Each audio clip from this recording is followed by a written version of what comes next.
Olá a todos, meu nome é Juliano e eu sou aluno da disciplina de estágio em docência aqui do mestrado em farmacologia da UFSC e eu vou ministrar esta aula de farmacodinâmica para o curso de odontologia e esta aula ela foi dividida em duas partes. Bom, então, lembrando lá da primeira aula que o professor Juliano Ferreira ele trouxe para vocês a definição de farmacologia, que é o estudo de como as substâncias químicas interagem com o organismo vivo. E a farmacologia ela é dividida em dois grandes tópicos. A farmacocinética, que foi a aula que vocês tiveram na semana passada, que são as ações que o organismo faz com o medicamento, incluindo como o organismo absorve o fármaco, distribui, metaboliza e excreta o fármaco administrado. Ou seja, é o que o corpo faz com o fármaco. Já a farmacodinâmica, que é o tópico desta aula, estuda a ação do fármaco no organismo, desde a chegada do fármaco no seu local de ação, o mecanismo de ação envolvido e os seus efeitos. Esses efeitos eles podem ser terapêuticos, podem ser efeitos colaterais ou tóxicos. Então, a farmacodinâmica é o que o fármaco faz ao corpo. Mas como agem os fármacos? A resposta desta pergunta pode ser atribuída a Paul Ehrlich, que está aqui nesta foto.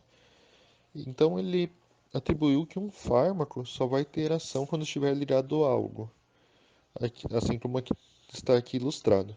Então é necessário que a interação de um ligante, de um fármaco, com o seu alvo para assim se ter uma ação farmacológica, enquanto que os ligantes que estiverem livres, eles não terão ação nenhuma.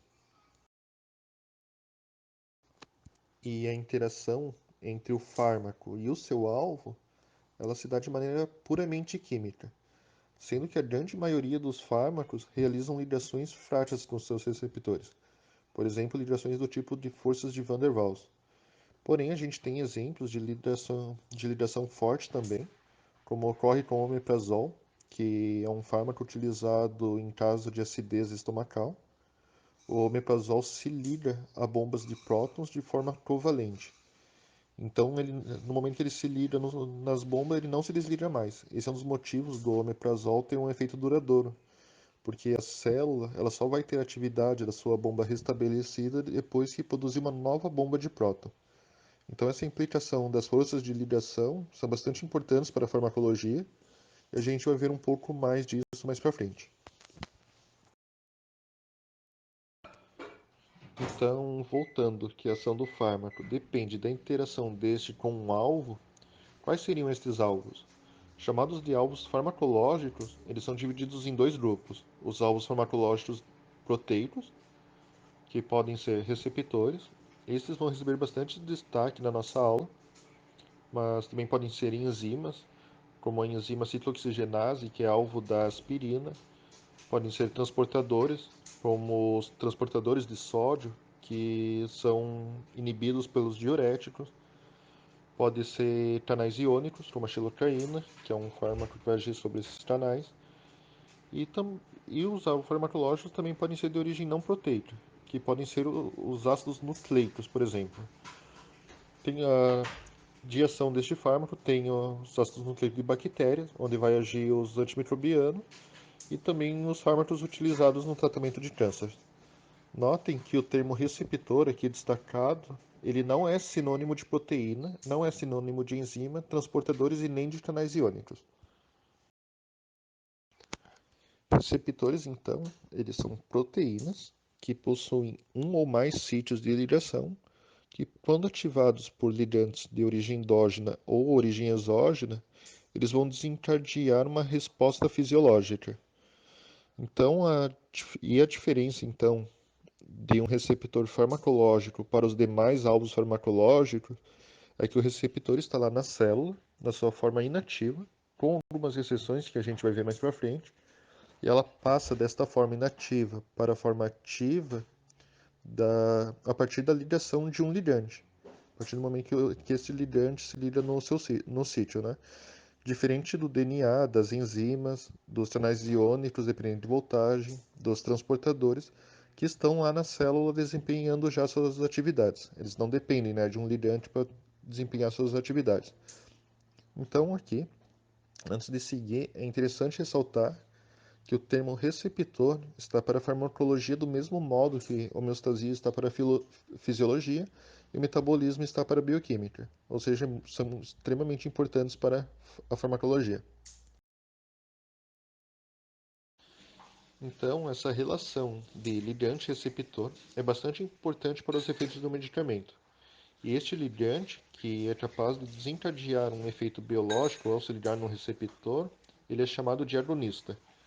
E esses agonistas podem ser de origem tanto endógena ou exógena. E ao interagir então com um receptor-alvo, eles vão resultar num efeito biológico. E nem todo agonista irá desencadear da mesma maneira um efeito. Nós vemos aqui como os agonistas podem ser classificados, que eles podem ser classificados em agonistas totais ou agonistas parciais, sendo que os agonistas totais, ao se ligar num receptor, no seu receptor, eles vão induzir um efeito biológico, cujo este efeito atinge o máximo que pode ser induzido através dessa ligação com o receptor. Ou seja, ele chega a 100% do efeito. Enquanto o agonista parcial, ao se ligar com o receptor, ele também vai desencadear uma resposta biológica, porém, o efeito, o efeito biológico a partir dessa interação, ele não chega a 100%. Ele fica abaixo de 100%, por isso que a gente chama de resposta parcial. E não importa o quanto a gente aumente a concentração do agonista, que a resposta máxima não vai chegar a 100%. Caso venha a chegar, então ele é classificado então como um agonista total, não parcial. E assim, um agonista parcial, ele pode ser tão importante quanto um agonista total na prática clínica, mesmo que o seu efeito seja abaixo de, um, de um efeito de um agonista total. Mas pensa, por exemplo, que na prática odontológica, às vezes algum fármaco que vai agir como analgésico no alívio da dor, talvez numa cirurgia tu precise de um analgésico mais forte, que tem uma eficácia mais alta, talvez uma eficácia total, e em outros casos que é um alívio em dores leves. Daí pode usar um agonista parcial, que tem um efeito analgésico mais fraco. Então, como exemplo, para a gente analisar, eu trouxe dois fármacos analgésicos, a morfina e a buprenorfina. E a pergunta aqui é qual que é o agonista total e qual que é o agonista parcial. Então, a gente observa aqui, a morfina, a gente vê que a morfina ela induz 100% de analgesia, o que faz dela um agonista total, né? Enquanto a buprenorfina, ao induzir 50% de efeito de analgesia, ela é classificada como um agonista parcial. E, e neste gráfico, a gente pode entrar numa terminologia bastante importante para nossas aulas, que ao observar que tanto a morfina quanto a buprenorfina, eles induzem um efeito de analgesia, né? Então, assim, a gente pode inferir que eles têm uma eficácia, que é a capacidade deste complexo ligante-receptor induzir uma resposta biológica. Então, essa resposta biológica, essa eficácia que ocorre através da formação desse complexo ligante-receptor, ela, ela pode ir de zero, quando o ligante é um antagonista, que a gente vai falar mais adiante, pode ir de zero até 1. 1 é quando a gente tem um efeito máximo, que daí ocorre através do agonista total, e quando fica entre 0,1 até 0,999, a gente chama de agonista parcial. Então, para fixar melhor, Eu trouxe quatro analgésicos aqui de exemplo, uma, uma curva de dose e resposta, os quatro analgésicos, né? A morfina, a mepiridina, a codeína e a aspirina. E aqui eu quero saber qual que é o mais eficaz no alívio da dor, né?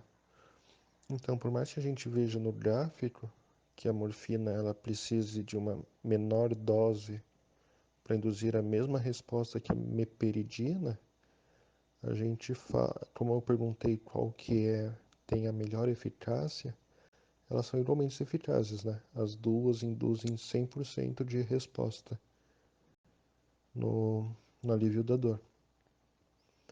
E tanto a morfina quanto a meperidina, elas são mais eficazes que a codeína e que a aspirina, porque elas têm uma resposta máxima, enquanto a codeína e a aspirina, elas têm uma resposta parcial, né? E, e a codeína, a gente vê que, olhando assim bem sucintamente, ela é um pouco mais eficaz que a aspirina. Então a gente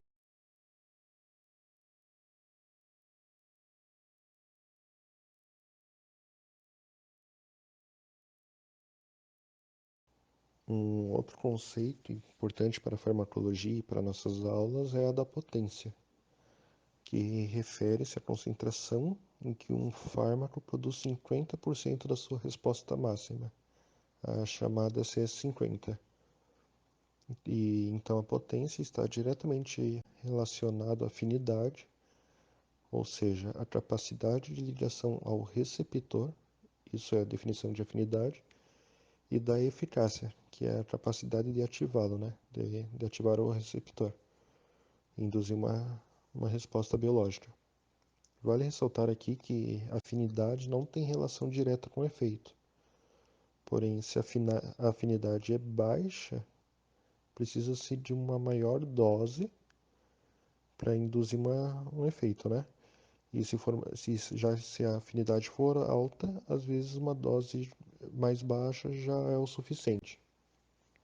Bom, então aqui neste gráfico a gente observa três drogas, A, B e C, e como vimos anteriormente, as três drogas elas têm a mesma eficácia, né? As três estão chegando no efeito máximo aqui. E, porém, observamos que a concentração para que tenhamos 50% do efeito é diferente, sendo que a CS50 de A é menor que a de B e a CS50 de B é menor que a de C. Ou seja, precisa-se de uma concentração menor do fármaco A para, para que tenha 50% do seu efeito atingido. E, sendo assim, A ela é mais potente que B e que C, e B é mais potente do que C. Então, quando a gente falar de potência, a gente sempre vai se referir ao valor de CE ou D50.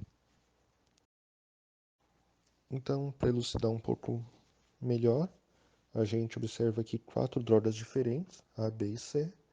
Elas têm diferença na eficácia. A tem a eficácia mais alta e D é mais baixa.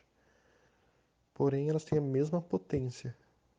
Uh, ambas têm a mesma CS50 para induzirem 50% do seu efeito. E é interessante ressaltar que a ação de um fármaco, se a resposta dele vai ser total ou parcial, ou da própria função do ligante, ela vai depender das funções que a célula pode exercer. Lembrando que já foi comentado nas aulas anteriores, é que um fármaco não produz novas funções na célula.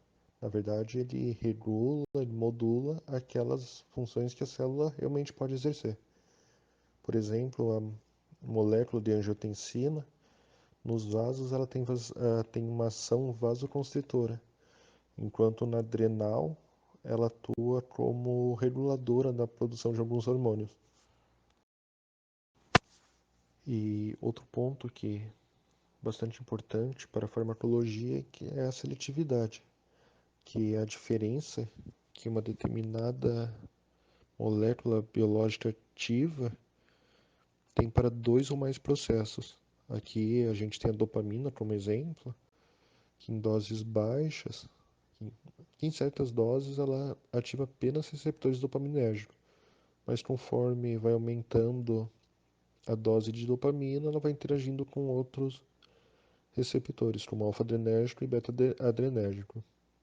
Agora, se a dopamina ela fosse específica, nenhum aumento na concentração da molécula seria suficiente para ativar outros receptores. E a gente falou até agora, né, bastante de moléculas que induzem uma resposta. Entretanto, existe um grupo de ligands que, ao se ligarem a um receptor, não vão induzir nenhuma resposta biológica. Ou seja, sem uma resposta não há uma eficácia. Esse grupo são um grupo chamado de antagonistas. E além de não induzir uma resposta, os antagonistas eles impedem do agonista exercer seu efeito. E os antagonistas, então, eles são classificados em fisiológicos, onde dois fármacos têm efeitos fisiológicos opostos, como por exemplo a adrenalina, que aumenta a pressão arterial, e a acetilcolina, que diminui a pressão arterial. Então, a presença dos dois se antagonizam. Também tem o antagonismo farmacocinético, onde um fármaco interfere nos parâmetros farmacocinéticos do outro. Tem a droga amoxicilina, que ela tem o seu efeito diminuído na presença do fármaco carbazepina. Também tem o antagonismo químico, que ocorre entre a interação química entre fármacos, inativando-os. Esse tipo de antagonismo é bastante utilizado para inativar algumas intoxicações. E por último, os farmacodinâmicos, né? Os antagonismos farmacodinâmicos, que ocorrem por bloqueio de receptores ou de efetores farmacológicos. E por serem antagonistas farmacodinâmicos, que é o tema da aula, eu vou dar um certo destaque para eles. Vou falar um pouquinho deles então. Então, os antagonistas farmacodinâmicos, eles podem ser divididos em antagonista competitivo, onde o antagonista vai se ligar na região de sítio de ligação do agonista no receptor. Então, no momento que o antagonista se liga nesse sítio, ele impede que o agonista se ligue ali e o receptor exerça a sua função, né? Que a célula produz o efeito biológico. Já quando o antagonista é não competitivo, esse antagonista ele pode se ligar em outra região, ele vai se ligar em outra região do receptor, que não é um sítio ativo, ele pode se ligar num sítio alostérico ou num efetor, né? E assim bloqueando a atividade do receptor. Mesmo se o agonista se ligar num sítio de ação, como outras regiões estão bloqueadas e são importantes para o efeito biológico, esse, a atividade do receptor não vai ser restabelecida. Inclusive, a gente olha aqui no gráfico, mesmo que aumente a dose do agonista, na presença do antagonista não competitivo, a gente não consegue restabelecer o efeito. Ao contrário do antagonismo competitivo, que eu vou falar no próximo slide. Então, aqui para falar do antagonismo competitivo, que pode ser dividido em antagonismo competitivo reversível e antagonismo competitivo irreversível. Vou falar primeiro do reversível. Por que é reversível? O antagonista que vai se ligar aqui no sítio de ligação do agonista, no momento em que ele se liga, ele bloqueia a ligação do agonista, né? Porém, essa interação entre o antagonista e o receptor, do mesmo jeito que aconteceria se fosse agonista com receptor, não é uma ligação forte, não é uma ligação covalente. Então ele liga e desliga. Então no momento que desliga, dependendo da concentração do agonista, Se fosse outro, se a concentração for alta, no momento em que o antagonista se desliga, poderia vir um outro agonista e se ligar no receptor e o receptor induzir um efeito, né? Uma resposta. Agora, se a concentração fosse alta de antagonista, no momento em que um antagonista que está ligado se desliga, vem outro antagonista, se liga aqui e continua bloqueando o sítio de ativação. A gente consegue observar isso bem aqui nesse gráfico A, que prestem atenção nisso, que às vezes passa despercebido, mas isso aqui é uma curva de concentração de agonista aqui embaixo, né? E aqui é a fração de ocupação do agonista no receptor. Não é uma curva de dose e resposta. Não, a gente não está vendo resposta aqui. Que a gente está vendo a fração de ocupação do agonista no receptor. Então, conforme a gente aumenta a concentração de antagonista, a gente até consegue reverter a fração de ocupação do receptor com o agonista conforme a gente aumenta a dose do próprio agonista. Então, quanto maior a concentração do antagonista, a gente precisa de uma maior concentração de agonista para voltar a ocupar completamente os receptores. Agora, quando a gente está falando de um antagonismo competitivo irreversível, por que é irreversível? No momento em que esse antagonista, que essa uma molécula antagonista do tipo irreversível se liga no receptor, e essa for uma ligação do tipo covalente, que é uma ligação muito forte, esse antagonista não vai mais se desgrudar do receptor. Então, como ele não vai se desgrudar, não importa se eu aumentar a quantidade de agonista aqui, esses agonistas não vão conseguir se ligar no sítio já ligado entre, entre o antagonista competitivo irreversível e o receptor. A gente observa aqui nesse gráfico, que é um gráfico de resposta, que é um gráfico de resposta, e o agonista aqui é a concentração de carbacol, né? Então, então aqui foi colocado um antagonista competitivo irreversível. Esse antagonista ficou diferentes tempos no sistema, no organismo. Então, quanto menor o tempo, maior a chance de um agonista se ligar no receptor, né? Agora, quando o tempo aumenta, é maior a chance de um antagonista se ligar no receptor e bloquear a atividade, a resposta, que é o que aconteceu aqui, que a gente observa aqui nesse gráfico. E seguindo aqui, outro tipo de agonista é o agonista inverso. E para entender o agonismo inverso, existem alguns receptores, como os histamínicos, por exemplo, eles possuem uma atividade basal, sem nenhum ligante. Então, quando um agonista inverso se liga a esses receptores, ele diminui o efeito deles. Ou seja, a gente pode dizer que ele tem uma eficácia negativa. Então, falamos que ele possui uma eficácia entre 0 e -1.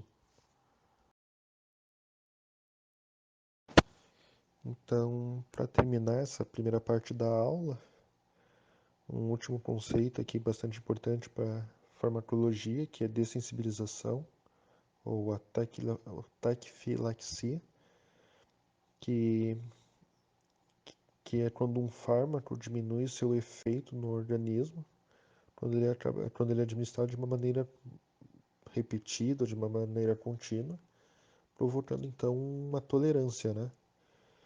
E os mecanismos envolvidos por trás disso podem ser translocação dos receptores, pode ser uma depressão de mediadores importantes, o aumento da degradação metabólica do fármaco, ou até mesmo uma adaptação fisiológica. Então,